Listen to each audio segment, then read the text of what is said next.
The Mannin Line with Andy Wint.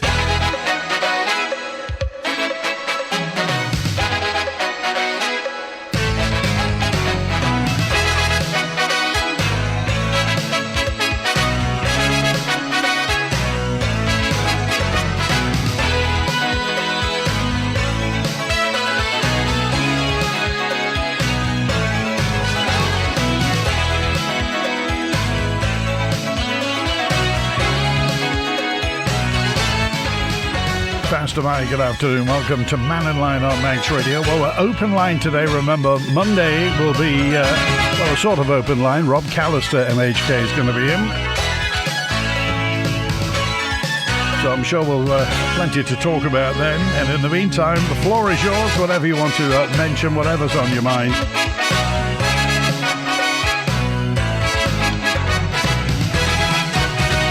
What do you think about that story now that we will be having private medical care? This company is coming to the Isle of Man to set up shop and do its stuff.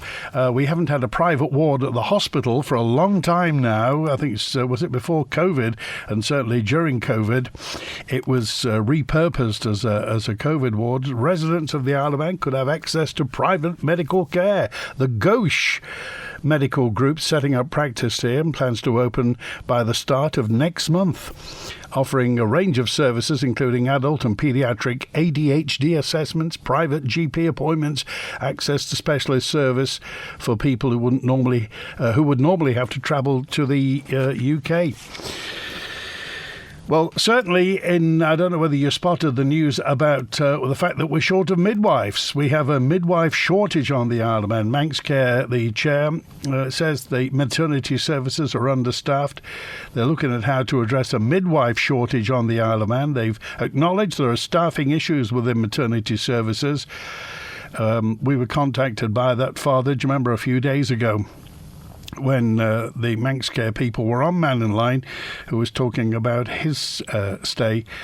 Are you expecting a child shortly? How is things going? Have you had any messages from Manx Care to say what's happening?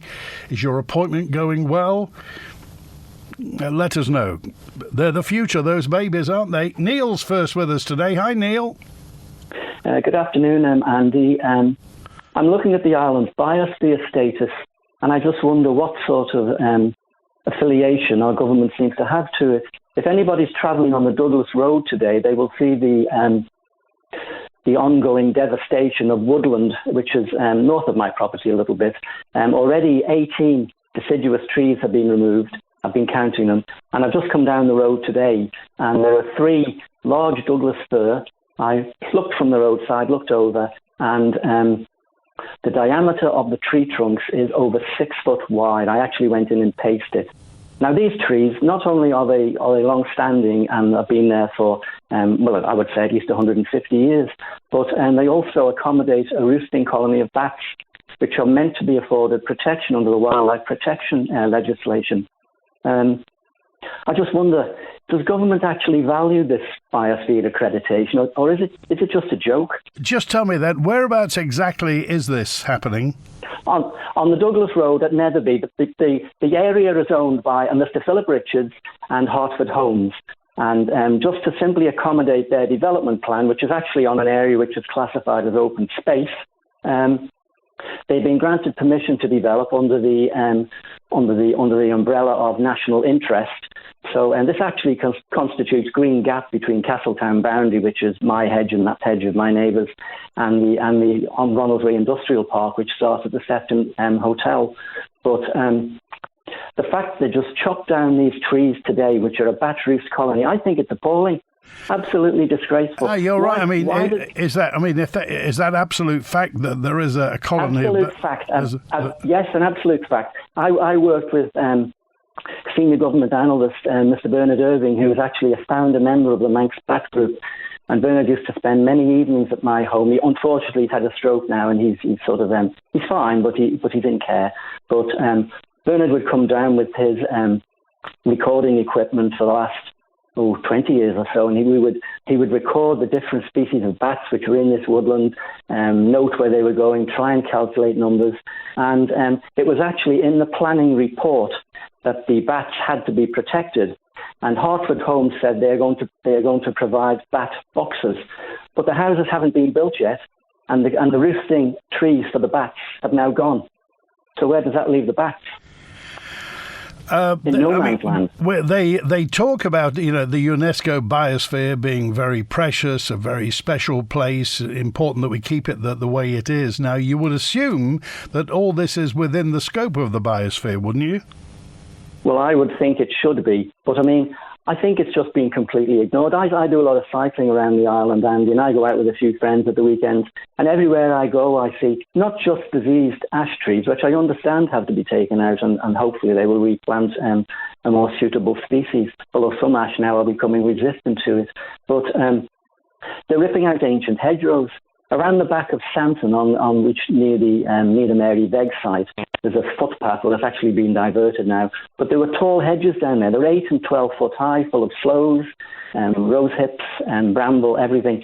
They've just been allowed to rip it all out and put posts and rails in. Well, that's not very good for the wildlife and the birds, etc. Well, I just think it's... I think we'll put some of those concerns to government and see what they have to say regarding the overall status of the biosphere and where we stand. I mean, presumably, for things like ripping hedges out, you have to have permission. You can't just do it. Well, I'm wondering whether it's just lip service. I mean, I have heard from somebody who works in government that the leading developers simply go into the planning office and it's just a tick list. It's simply a tick list. They just tick everything off and away they go. There seems to be this drive to just smash everything out. But what I'm annoyed about is Mr. Richards and the directors of Hartford Homes. They came to the Isle of Man 20, 25 years ago or whatever, obviously to mitigate their tax from the UK. But they're not content with that. These people aren't content with just lowering their tax take. Also the low level of crime, which brings people from South Africa in here, because South Africa is really, quite a rough place at the moment. But when they get here, Andy, they're not content with the tax advantages. They just want to smash the island to pieces. Absolutely smash the island to pieces. I mean, no wonder, and I'm not being nasty about this, but no wonder English people are detested all over the world. Everywhere they've gone, they've smashed everything out. Absolutely smashing the place to bits. Why don't they stay in their own countries and smash them up instead of coming over here, smashing up our lovely island? I think it's absolutely shameful, and our government just seems to nod it all through. All right, Neil, we'll put some of those concerns to government and see what response we get. Thank you, Andy. Thanks for your help. Good to hear from you. Thanks for that. David's on now. Hi, David. Hi, Andy. I'm at the back of Chester Street, so just reminded me of the news item regarding the jabbing centre down here. Yeah. That the building is flooding with water. It's not being maintained. And who looks after the building? So this is one negative for the DOI. There's two. They do. So why wasn't it maintained? Why is it not looked after? And alongside it is M&Co. It's empty, so don't we own that as well? That's under the old St Thomas's School, isn't it? Yeah, and I'm sure it's owned by government or under the protection of the government for the taxpayers. The other thing I was going to bring to your attention, Andy, which I'd sent you some stuff about, I'm led to believe, and it's definite now as far as I'm concerned, that the energy from waste facility, the commercial activity can't happen now going to the energy from waste facility. That's right. So, again, we're following that story at the moment. I think Simon Richardson is looking into that just to see something about the sulfur emissions and what have you through waste that's been put through. Is that right? I'm not quite sure. I don't know what the detail would be, but my thoughts would be, remember when they said they were using white diesel? Now, my recollection some time ago when we had this thing about red diesel, if you're using it for generating electricity, which we do on that, we get 6 megawatts out of it, why can't they be using red? And the final bouquet to Mr. Krugel, he's on his own and he was absolutely honest. He's going to review the buses. And there's a politician, he lives in Peel, who's true to his word. When he was there last time, he said that buses were going to be reviewed. He's going to do it. And he said that when Mr. Thomas was there, he let it slide. But I'll leave it with you. Thanks for calling. Have a good weekend. Good to hear from you. Here's Eddie with us now. Hi, Eddie. Hiya, you all right? Good, thanks. Good. I was just listening to Neil earlier about cutting trees down. The government don't care, so on. And recently I've been thinking, I live on Ronagh, and if the planned wind farm goes ahead, they're going to devastate the whole forest there. And it makes me recall a time about 8 years ago, when they reopened the quarry at the top, which I think it was Sean Craig who got the lease to open the quarry. And they cut about 50 to 70 trees down there. The same year, the whole road down from the quarry flooded, and I've got a video of kids boarding down the road by my house. So what I'm getting at here is the fact that everybody knows these sort of things, whereas if you cut trees down, you take away the fact that land will hold water. The minute they cut all those trees down, it's not going to hold water. What's going to happen is it's got to go around the pads of these turbines, which are 8,000 tons of concrete each, and it will create flooding just beyond anybody's imagination. And it's a fact that it will do this, because the heathland, as we all know, it's heathland. Forget Mr. Kruko's version of it. I believe he's trying to say it's not heathland now. But in places you can go down as little as 2 or 3 foot and you hit rock. So the water catchment is very, very small. It needs forests, it needs heathland, it needs all these things to go on. And it just seems that everybody seems to have a complaint about something the government is doing at the moment. I mean, we all know that Sulby campsite, absolute joke. How about other things like the swimming pool? We spent 50 grand, I believe, on a consultation, and they came back with exactly what we'd told them in the first place, and still nothing has been done, even though they've admitted it, they did it wrong. The wind farm, another one. What about Liverpool? We spent all that money at Liverpool. And it's still not open yet. Yeah, but I still don't know a person who said, why did we pay? You know, I mean, why did we actually pay for it? Why didn't Liverpool pay for it? Well, yeah, I'm presuming because we signed a contract that said that we're liable for it. Yeah, but we shouldn't have signed the contract then, should we? That's well. what I'm saying. Well.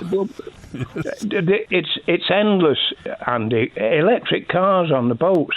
What happens if there's a fire on the boat? I know people now who are thinking, "Oh, I'm going to fly over and hire a car at the other side." You know, shouldn't we actually be saying at the moment, forget all these silly deadlines of 2026 to get, wind farm and other things, and let's forget this green agenda which they all got in on, because none of them have spoke the truth about that. Everything they've said is an absolute pack of lies. The rest of the world, by the way, is opening mines left, right and centre. And I believe we're increasing the air monitors in the Isle of Man at the moment to 60.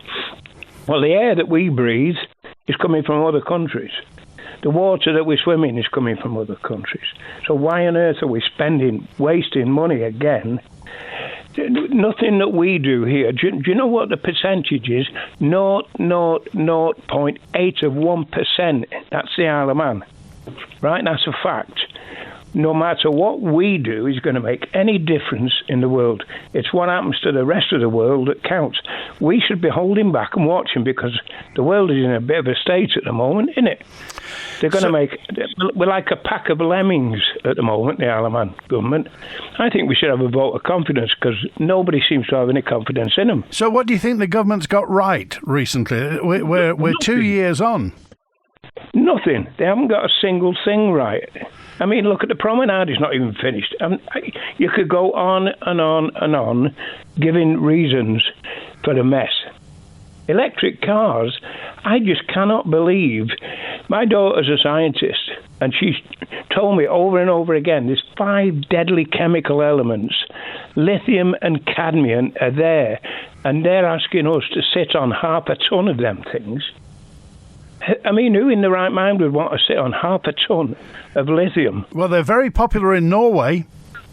They could be very popular wherever, but once the truth comes out about them, everything at the moment in the world is a selling game. It's just like wind farms. Everywhere in the world now is realising that they don't work proper. But we're still going ahead with it. This government should be holding back. Well, they do work. It just depends what the return on investment is, doesn't it? Well, I think you've got a regular guy, Julian, comes on. Well, he had he had a meeting. He held a thing in the church in Douglas the other night, and he just gave so many reasons, facts. Right, the facts. He deals in facts, doesn't he? And they're all true. These things that he was putting on his show the other night, and it strikes me as anybody with any sense would hold back. Okay. You've just got to hold back because nothing is working. All right, Eddie, that's great. Have a good weekend. Thanks for calling. And you, Andy. Good to hear from you. In Northern Ireland, says Juan on 491, just across from us, they've got an experimental tidal generator, and they're going to build a new gas power station and bore for geothermal on the north coast. Why can't we do the same here, says Juan. And could you clarify the facts regarding assisted dying in the consultation? Apparently, the consultation only had 3,000 responses, so only about 4% of the population, and the split was 49.6 against and 49% for, so a difference of about 15 people, says Steve. So I don't think it's the majority. The whole island consultation will confirm the vote of the MHKs, in my opinion, which was 17-7 in Keys. The second reading went through 17-7.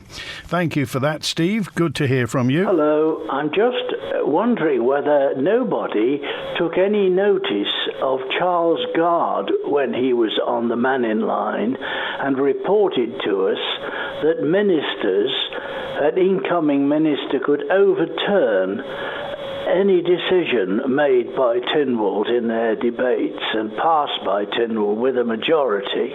He was talking particularly about the horse trams, but it was a general comment as I understood it. And all these things, there's been a fellow phoning up today just asking about why we're wasting our time having these debates. And that is exactly the situation.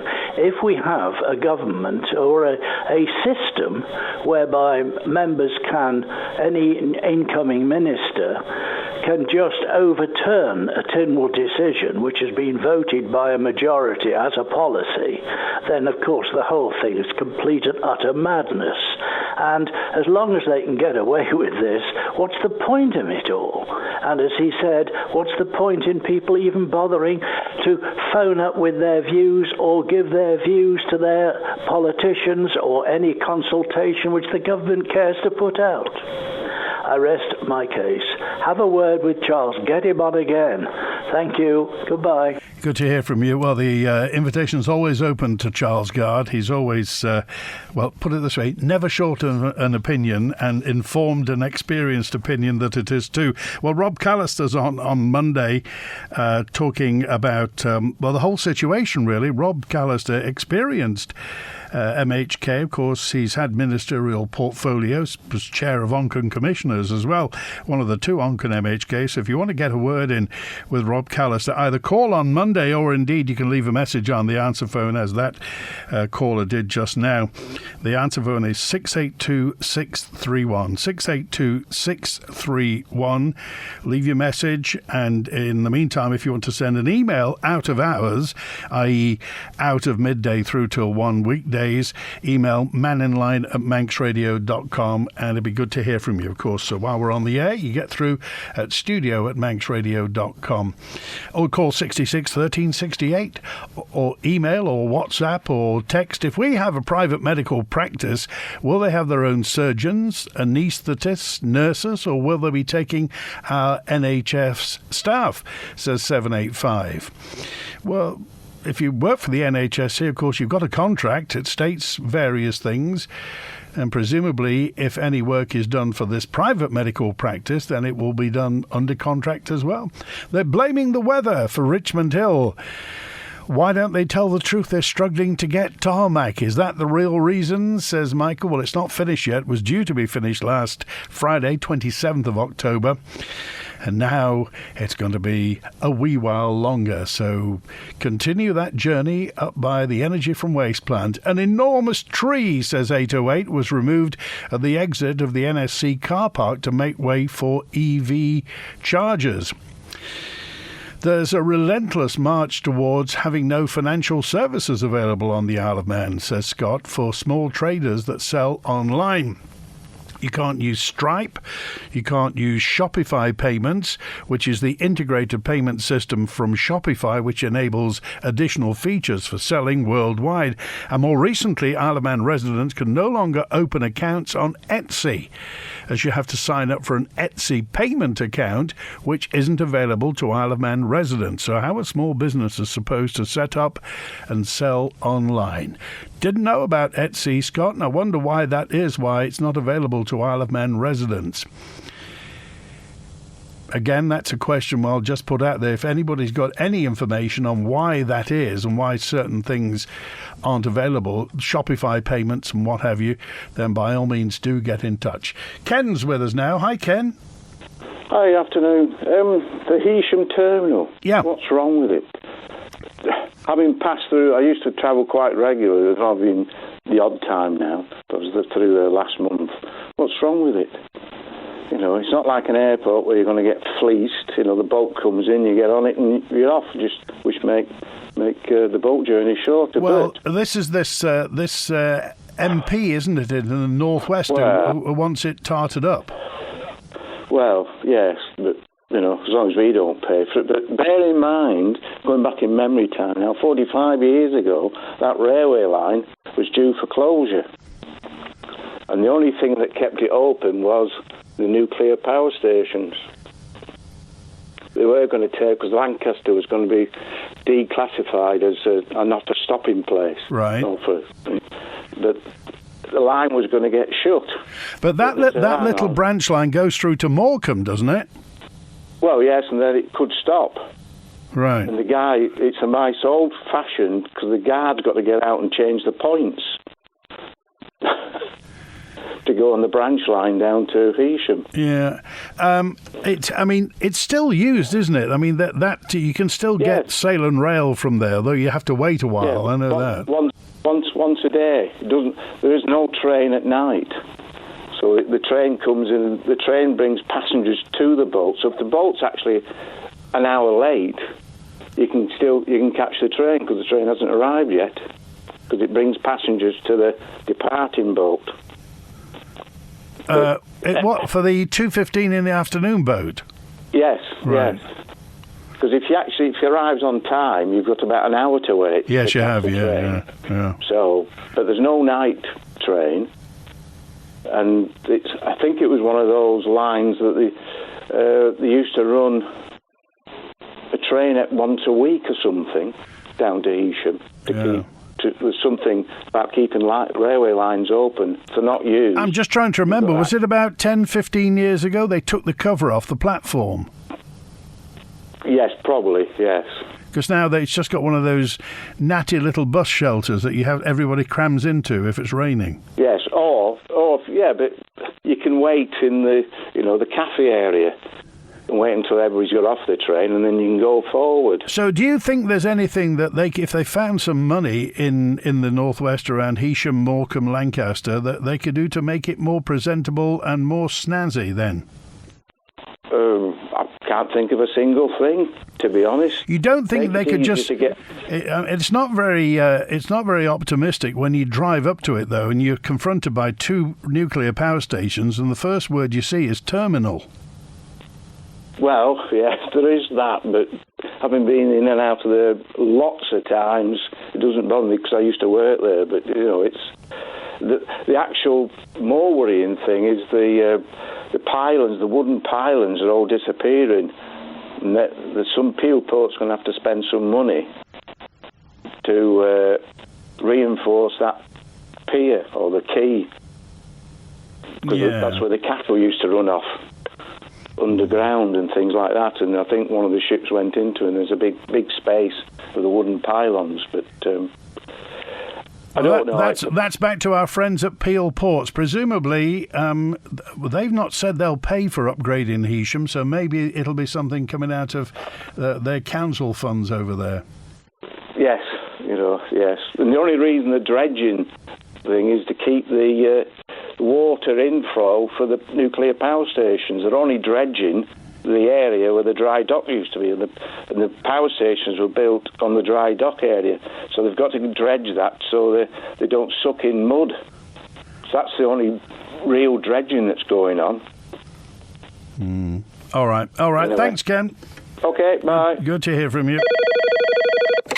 It's good to talk. It's how we get things done. So when you apply for a personal loan from Black Horse, you'll get support from one of our relationship managers who's there to talk you through your application.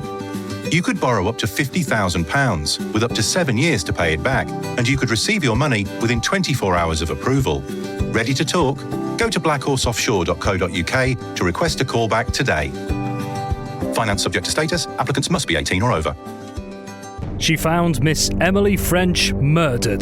The room in disorder, a window smashed. Did you kill Emily French? The Service Players present one of Agatha Christie's finest thrillers, Witness for the Prosecution, at the Gaiety Theatre on the 9th to the 11th of November. It's not true, I tell you. It's not true! With twists and turns to the last stunning moment, for a truly immersive experience, get VIP tickets and join the cast as a juror and watch the whole gripping drama from the stage. Witness for the Prosecution. Go to villagaiety.com for tickets. Spectrum Windows. If your house needs a new look and your windows letting rain, keep those cold breezes out and make it look like new again. Spectrum Windows, Spectrum Windows. Quality through and through. Great work guaranteed to you. Spectrum Windows, Spectrum Windows. Spectrum Windows. We are number one. We are family run. Mike's Motors. Mike's Motors. All the nice motors are at Mike's Motors. From cars you can cruise in to motorhomes you can all snooze in. Whether you want to plug it in overnight or plug through muddy fields all day, no one has a better selection of quality used motors. So come and see why Mike's Motors are better by miles. Mike's Motors. Call 823 200. Click mikesmotors.im. Get ready for another winning weekend on Manx Radio. And this weekend, you can win an emergency first aid at work course plus a universal first aid kit from St John Ambulance. For training courses, room hire, or to find out how you can get involved, visit sja.org.im. Visit manxradio.com and answer the competition question for your chance to win. You can enter as many times as you like. Then make sure you join us on Monday morning for Manx Radio Breakfast when we'll announce the winner. Make this your winning weekend with your nation station, Manx Radio. The Mannin Line with Andy Wint. Look at that time, 25 before 1 now. Howard's with us. Hi, Howard. Hello, Andy. Just following on from what Eddie was saying earlier on about the electric vehicles on board vessels, I came across something the other night, and it's from the Australian Maritime Safety Authority. And it's a safety alert this year. Risks associated with the carriage of battery electric vehicles on roll-on, roll-off ferries. And they give a full list of recommendations. There's 12. And the first one, and I don't know what steam packet can go down this road or not, the presence of battery electric vehicles on board the vessel should be known to the master and crew prior to loading. They should be clearly identified with a marking system and that the master and the crew are all familiar with. And it goes on, the procedures, etc. And one of the other things, the increased amount of water required to be used fighting these fires needs to be considered. The stability of the vessel. And then it says the master should maneuver the vessel to control the flow of smoke because the smoke and gases are toxic. So these vehicles that are going on board, they should be all going on as a hazardous cargo. I remember when I was working, we used to have the avgas coming over, and that came over in a container.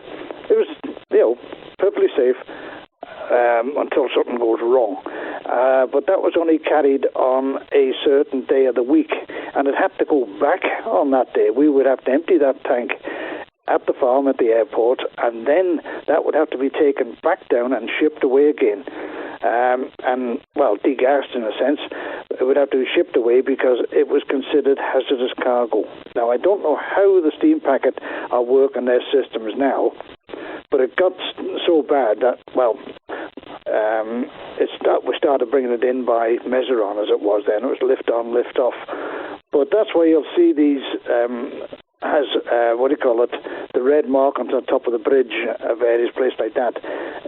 It's a signal that they are carrying a hazardous cargo. But these battery electric vehicles, as they are, electric cars, etc., they should be contained within an area where they can be pushed off the vessel.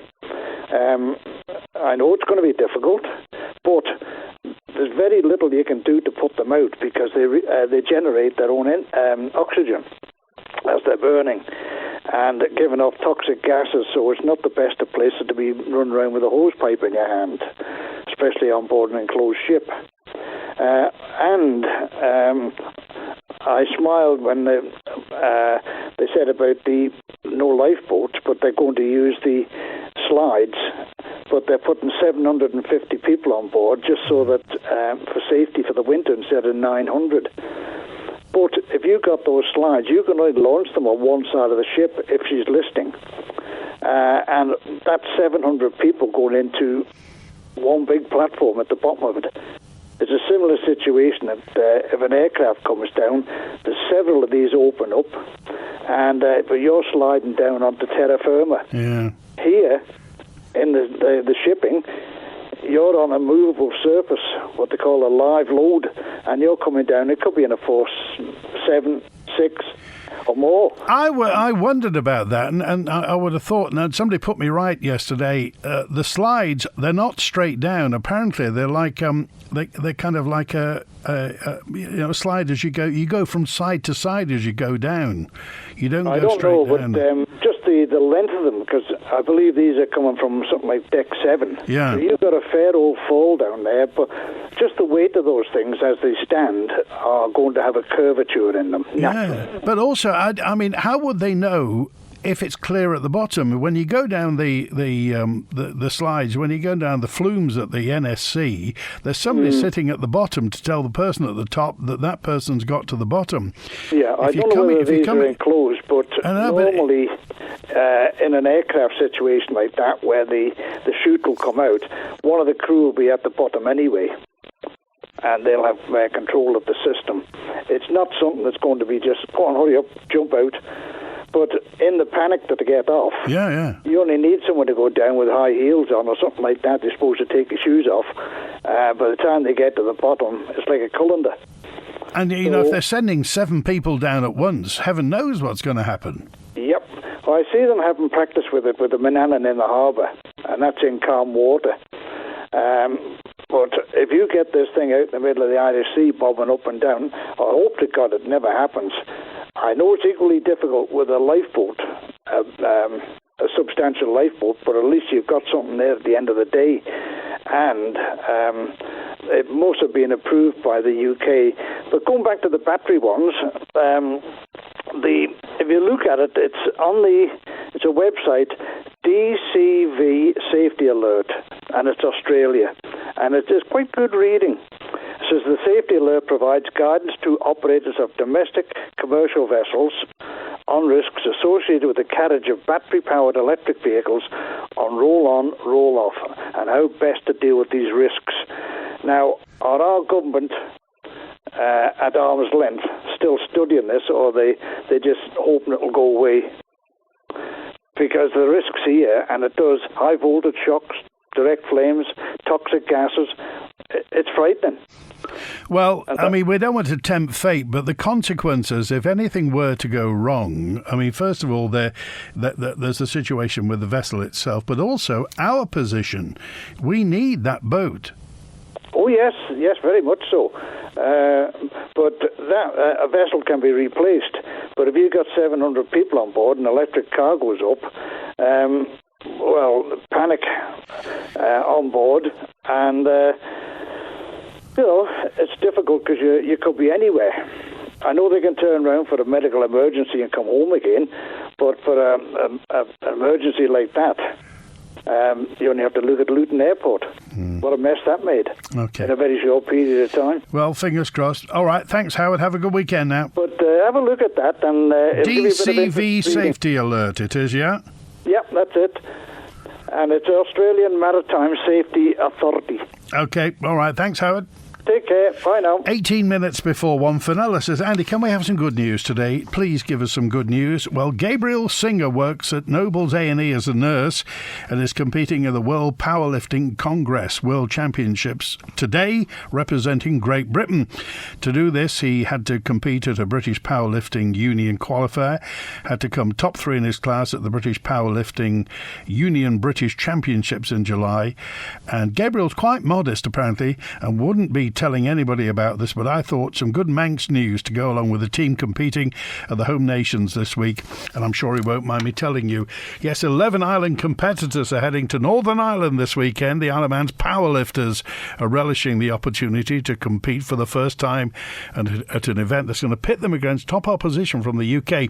Manx Powerlifting sending an 11-strong squad to the 2023 Home Nations Championships at Newton Abbey near Belfast, starting tomorrow, so fingers crossed for them, and I hope everything goes well. And Beach Buddies are back. They had a week off, but Beach Buddies are back this weekend at Portmore near Mackald, the venue for beach cleaning session this weekend. 10:30 on Sunday morning, November the 5th. Drive carefully as you go down the road. It's a narrow lane, and please park to make the best use of the space at the beach. That's this coming Sunday, 10:30, Portmore in Mackald. Of course, all the everything's provided for you. All the litter pickers and gloves and what have you, and they dispose of everything that's picked up off the beach. One of the real Manx success stories. Bill's band of Beach Buddies binning bags of bad stuff today. Thanks also for talk about wrecking the island up Crossugs Lane in Ramsey. A new house has been built and the owners have ripped out part of a mature hedge to get rid of piles of soil for a carp pond. The soil's now piled in the field, and this is part of a right-of-way, says Sarah. It's a real mess. I had a baby, says Kerry, by C-section 11 days ago. The midwives were wonderful, but the hours they were covering are crazy. They're very busy. Wards are full, and they're understaffed, so they need to free up beds. I really felt for them, Kerry. I hope you and the child are doing well. With more private doctors, will this end up like private dentists and give the NHS an easy get-out, so not to provide anywhere near enough for the population, just end up by paying a bloated NHS management structure with little service, says John. Well, that story that we're having an independent service, a private service coming to, this is Gauche Medical Services are coming to the Isle of Man to provide commercial services. So private medical practice offering you more choice. Apparently the company aims to service people across the Isle of Man who aren't ordinarily able to utilise their private medical insurance here. It's something that Dr. Gauche, who's behind this company, says will ease pressure on the Isle of Man's overstretched health service. So that's the position. Well, to all intents and purposes, with 4,000+ people waiting for a dentist now, in terms of dental provision, then you pay and you get a service. How much really is left? What is the remnant of our NHS dental provision for older people, for pensioners, and for the young? It's there, but in between, it seems like you have to wait in the queue. I just wonder what your thoughts are regarding this. As for the steam packet, then obviously they do get some criticism on Mannin Line. The invitation is always open to the managing director, the chair of Steam Packet. You want to come on, have a chat, just to tell people the good news about the steam packet, where we stand, where we're going, what the future is going to be, and maybe take some points on the air. The invitation is always there. Have you seen Skipton's savings rates? They're offering a fixed rate of 5.65% gross AER when depositing £50,000 or more. The account matures on the 15th of January 2025. Wow, that's much more than my bank's paying on my savings. It's time to switch to Skipton. Call 730 730 or visit skiptoninternational.com.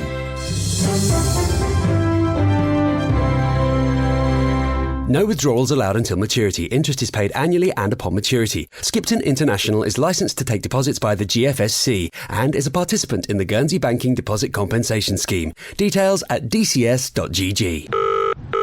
Hello, I'd like to rent a car for 3 days. Just something reasonable. No problem at all. We've just got a few rules to make you aware of. You can't go off island, you can't smile in the car, you can't take any friends, it's £10,000 a day, and you'll need £1 million deposit up front. Any questions?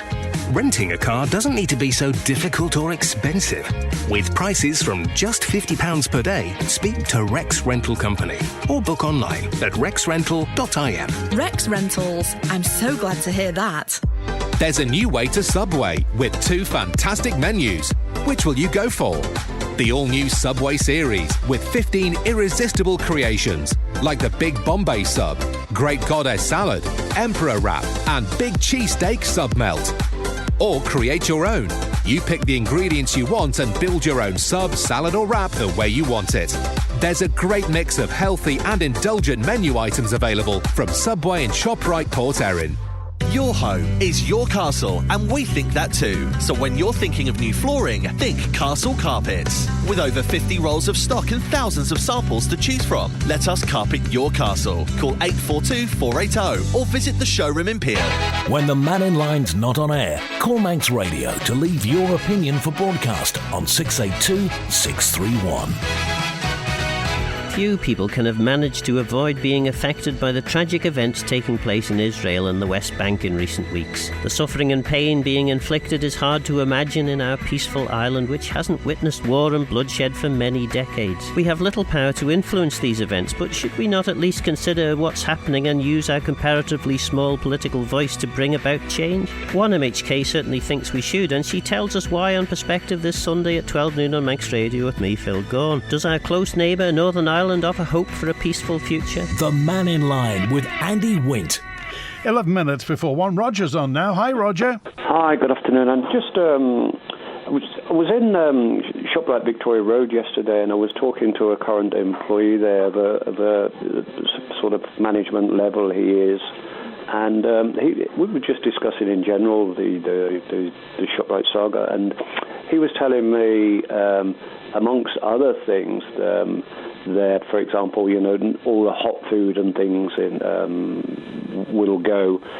But the one alarming thing for me that he said was that ShopRite store Victoria Road will close on January the 5th, and expectation to reopen is sometime in March. I don't know if that's general knowledge, or am I slow off the mark? Well, I didn't know it was. What I do know is that I'm sure ShopRite in Victoria Road has got a bigger footprint than Tesco has in Lake Road. So I'm assuming Tesco are going to make that their primary store, because it's first of all, it's got a main road going by it. It's not in a cul-de-sac like Lake Road. So it doesn't surprise me. I hadn't heard that, though. No, that's. I was thinking, you know, if that does close for a couple of months with the people with mobility or transport issues, but what the question I didn't ask him was, that just proposed for the one, or is that all 9 going to close for refurbishment? I wouldn't have thought they'd all close at the same time. They'll probably have a rolling sort of rebranding thing that goes around. What they call them in England, it's a Tesco Metro, they call them, don't they? Oh, I know what you mean. The small, possibly the Wine-Right and 1 or 2 of the smaller ones, but Onkin and places. But there are the bigger ones in Peel and Ramsey and things like that. It was just something that's played on my mind since then. His words where he said, you probably won't recognise when even the aisles will be a different direction. You won't recognise the current layout. Well, the ShopRite aisles at the moment are certainly wider than the Tesco aisles because you have to be careful there. And certainly the ones in Port Erin are wide. You can have a game of football in some of those. Yeah. So, okay, I just thought I'd just mention it. I didn't know if it was general knowledge or well, it's going to be not. a different 2024 if you think this year we've lost Ramsey Bakery and we've lost ShopRite, two iconic names, certainly for the past 50-odd years. Well, he did touch on the butchery department within ShopRite and also the bakery. The current area where they butcher is not sure the outcome of that, but certainly the current butchers either going to be redeployed on the shop floor, but not within that area. And the bakery, the cakes and things as we know them there won't be there. They may or may not keep the ovens because ShopRite on their baguettes and things, French sticks, they come in frozen and they're just simply warmed up. I wonder whether they'll bring back the cafe. Do you remember when that ShopRite reopened? There was a cafe, a mezzanine level up there, wasn't there? That's right, and that was one thing I wondered because with the hot food going away, exactly as you said, the likes of Morrison's and people, they do have quite a discounted cafe area. Well, that's right. And when Tesco first opened, there was a cafe in Tesco in Lake Road. So maybe they'll reopen that and do that. But I mean, it's a very impressive piece of real estate on Victoria Road and a massive car park. So. Yeah, when you said about the car park, I don't know if that's bigger or not than Tesco's in Lake Road. That first impression of me would be it's smaller.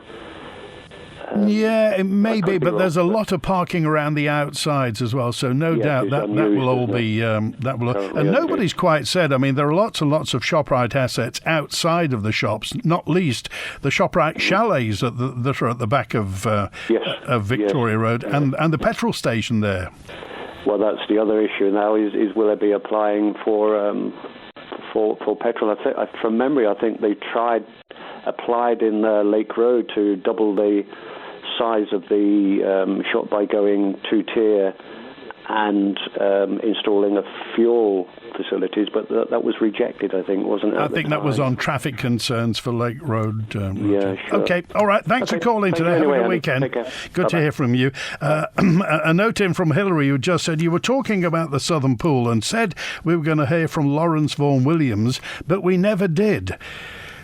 Right, okay. A board member at the Southern Swimming Pool says the facility, the Southern Pool, is falling apart in front of them while a strategic plan for the regional sports hubs delayed. DESC and DOI were meant to deliver the plan by October, but it hasn't happened. So the board member from the Southern Swimming Pool is Lawrence Vaughan Williams. The swimming pool is well past its sell-by date. Planning for the future is very, very difficult. Where you have dwindling investment, you get a downturn in the people who want to use the facilities, and if you're not careful, that leads to a lowering in staff morale. Now, what plans can the board make in relation to a pool which is in dire need of replacement? What I would like to see, obviously, is a new pool, new facilities, and to be able to offer the public in the south of the island what they get in the other areas. Why should they not have the same quality of facilities as can be found elsewhere in the island? And the answer is there is no viable reason except for the inherent delay, the cumulative delay over many years. You have people who have been quite successful in running a new pool with new facilities, and they say, why should we have any interference? Why should we cede our independence? That isn't the case in the south. We have a clapped-out pool, clapped-out facilities. On occasion, we have tiles falling off the walls. We are literally in a sort of make-do-and-mend situation. Now, if our costs could be reduced by centralisation, if we could plan ahead, if we knew there was a new pool coming, all of these things would be very helpful to us. And I have to say, at my meetings with the Minister, the will is there. What isn't there are the bricks and mortar. That's Lawrence Vaughan Williams. Got a note in from 802 says, "Hi, Mannin Line. We were at Ingleton last weekend. Ingleton, the swimming pool there was advertising cold water swimming, so why can't some of the swimming pools on the Isle of Man do that? Cold water swimming, eh?" And thank you, Nick. I thought you might like this. He sent me a photo of the sunrise through a welding mask. Very nice. Just a quick word, that next Thursday, the 1st of 4 Isle of Man Constabulary Policing Roadshows takes place. Next Thursday it is, Thursday 9th of November, QE2 High School, 6 through till 8. Crime Stoppers, Department for Justice and Home Affairs and the police, the constabulary, will be there to discuss the work they do. Also, to find out about volunteering if you want. Also, any problems with criminality or antisocial behaviour. That's next Thursday, the 9th. Thanks to Chris Quirk on the phones today. Enjoy the rest of your Friday and have a great weekend. Catch you on Monday with Rob Callister. WIN